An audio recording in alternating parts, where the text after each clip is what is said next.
Drops of oil, the secret of happiness. Once upon a time there was a shopkeeper named Robert.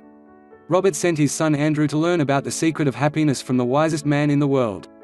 The lad wandered through the desert for 40 days, and finally came upon a beautiful castle, high atop a mountain. It was there that the wise man lived.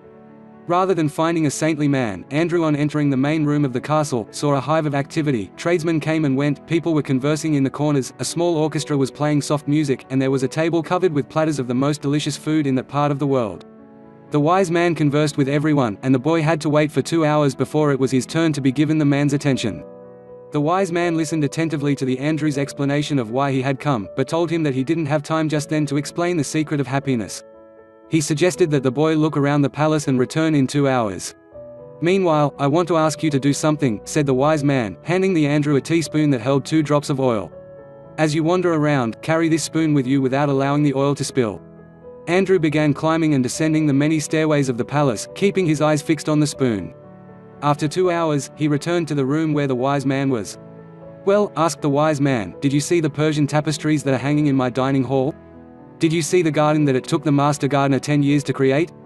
Did you notice the beautiful parchments in my library?" Andrew was embarrassed, and confessed that he had observed nothing. His only concern had been not to spill the oil that the wise man had entrusted to him. "Then go back and observe the marvels of my world," said the wise man. "You cannot trust a man if you don't know his house." Andrew picked up the spoon and returned to his exploration of the palace, this time observing all of the works of art on the ceilings and the walls. He saw the gardens, the mountains all around him, the beauty of the flowers, and the taste with which everything had been selected. Upon returning to the wise man, he related in detail everything he had seen. "But where are the drops of oil I entrusted to you?" asked the wise man. Looking down at the spoon he held, Andrew saw that the oil was gone. "Well, there is only one piece of advice I can give you," said the wisest of wise men. "The secret of happiness is to see all the marvels of the world and never to forget the drops of oil on the spoon." Share the message if you like it.